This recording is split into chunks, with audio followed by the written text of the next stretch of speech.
እንግዲህ አርቲስት ዳንኤል አሸናፊ ብቅ ብሎ እንግዲህ እርቦኛል ባለመሰረት ብዙዎችን ያስደነገጠ ስሜትን ጭሮብን ነበር።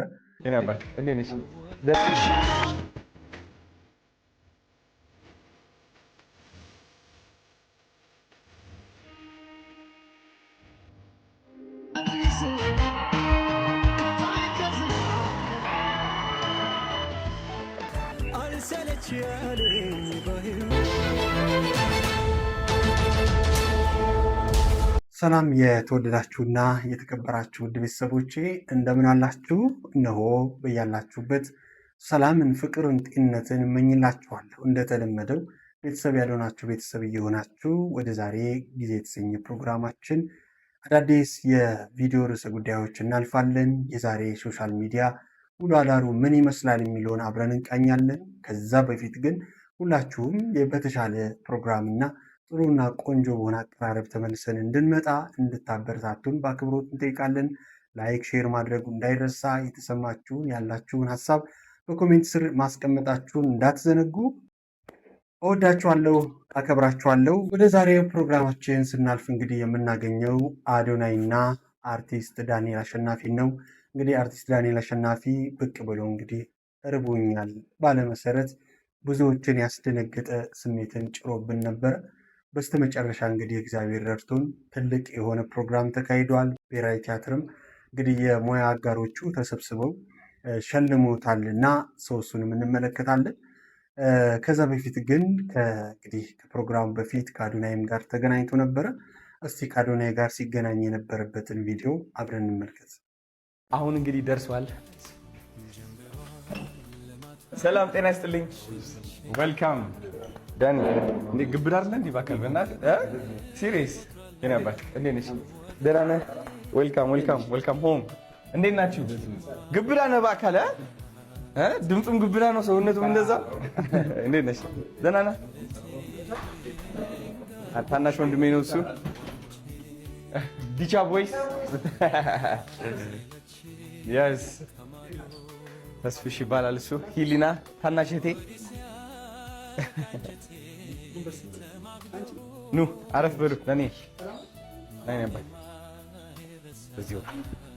እንዴት ነህ? ሃውዝ ኤቭሪቲንግ ጉድ? ናይስ ነይ ነበር። በዛ በኩል ጾም አላችሁ እንዴ ወይስ? እንግዲህ በዚህ መልኩ አዶናይ ቤቱ ተቀብሎታል ማለት ነው። አዶንዬ ከልብ እንወድሃለን፣ እናከብርሃለን። ሁልጊዜም ከአዘኑ ከተከዙ ወይም ደግሞ እርዳታ ከሚያስፈልጋቸው ፍቅር ከሚያስፈልጋቸው ሰዎች ጎን ትቆማለህ። በተለይ ለአርቲስቶች የምታደርገው ነገር አንድ ሁለት የሚባል አይደለም እና እንደ ወንድም እንደ ጓደኛም ከልብ ነው የምናመሰግነው። እንግዲህ አዶኒ የሚለይ ልጅ ነው የምንለው በምክንያት ነው ማለት ነው። እና እንግዲህ በመቀጠል የብሔራዊ ቲያትሩ ዝግጅት እጅግ በጣም የሚያስደንቅ ነበረ። በዚህ መልኩ ነበር ወደ መድረክም ሲመጣ ወደ እንግዲህ ብሔራዊ ቲያትርም ሲመጣ የመጣው።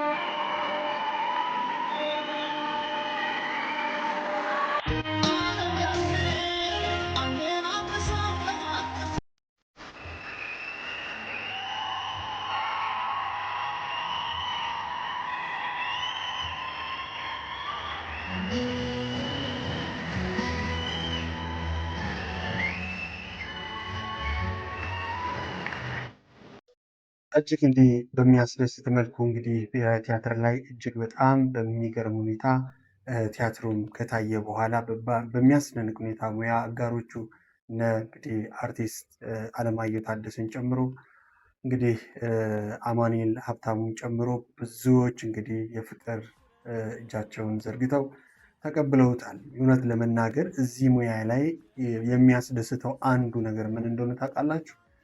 ሰው ለእናንተ የሚሰጠው ፍቅር ነው እና እጅግ በጣም ነው ይህንን ሳይ ደስ ያለኝ እና የእውነት በጣም ደስ ብሎኛል። በዚህ አጋጣሚ ወንድሜ እንግዲህ እግዚአብሔር አምላክ ያቺን ርቦኛል የምትለዋ ድምፅ የእንጀራ መራብ ብቻ አይደለም እና የኪነ ጥበብ መራብም ጭምር ነው።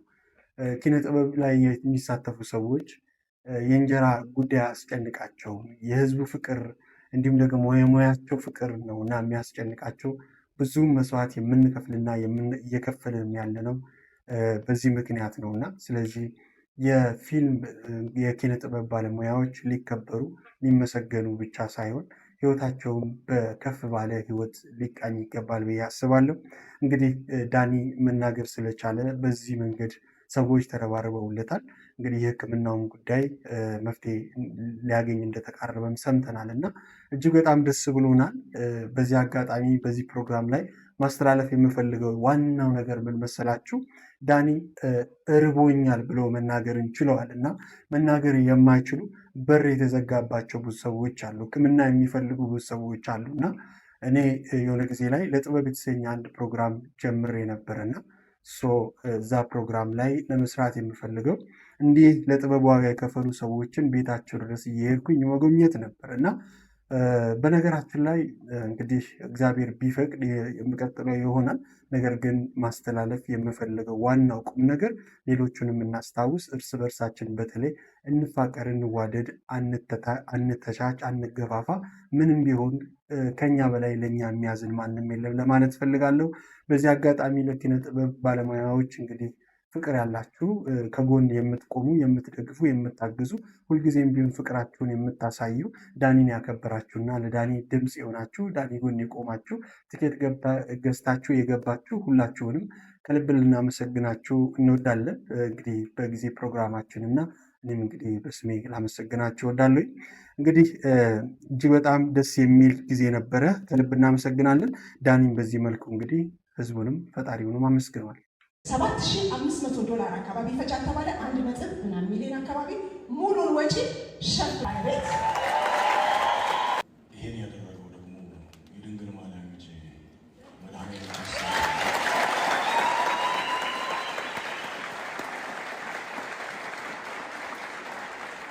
እኔ ለእግዚአብሔር ሕግ አክባሪና ታዛዥ ልጇ አይደለሁም። አመፀኛ ልጅ ነኝ፣ ግን አመፄን አላየሁም። ከተሸሸኩበት ወጥቶ እናንተ ፊት አቆመኝ። አሁንም ክብሩን ይውሰድ።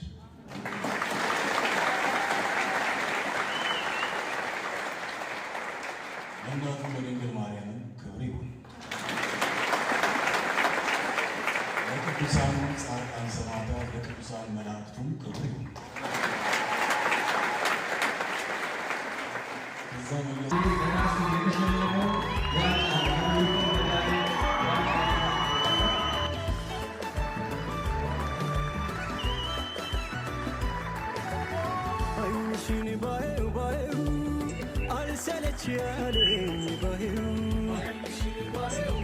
ዋው እንግዲህ እንደተመለከትነው አማኑኤል ሀብታሙ እንግዲህ ለራሱ የተሸለመውን ዋንጫ በመሸለም ያለውን ታላቅ የሆነ ክብር አሳይቷል ማለት ነው። መድረኩ ላይ የዳኒ ስሜት የሁላችንም የተዋናዮች ስሜት እና ህመም ነው ብሎም ገልጿል።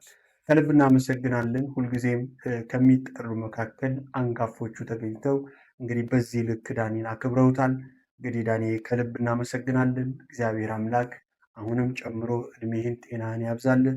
አንተም መልሰህ እንግዲህ እንዳመሰገንከው ለሁሉም ነገር ክብሩን ፈጣሪ ውሰድ።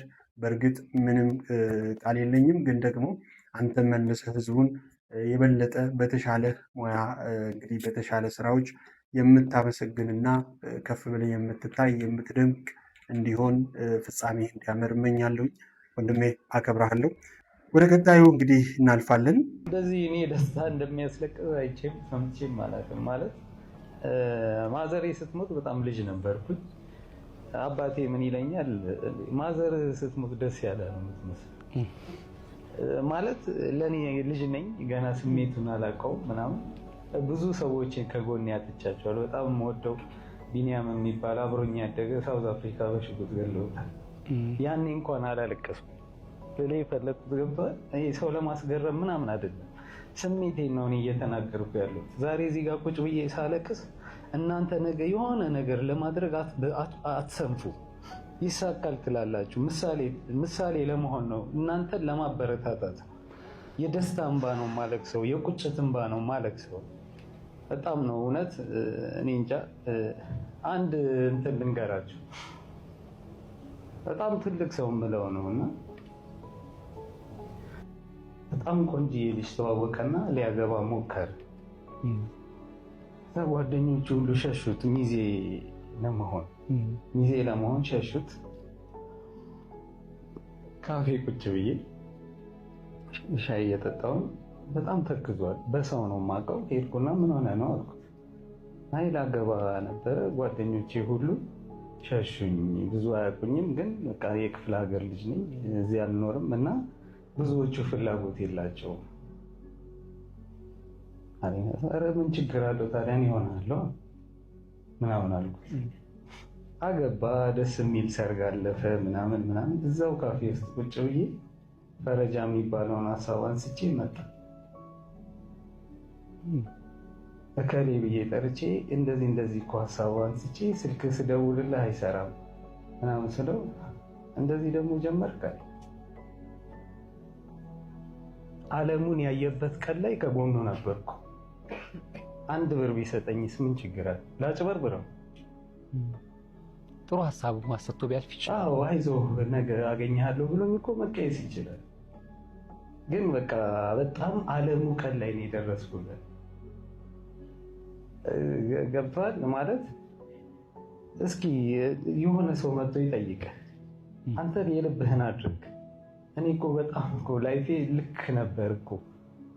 ልጄ ጀርመን ሀገር ነው የምትኖረው። እዛ ሄጄ አጠገቧ ቁጭ ማለት እችላለሁ።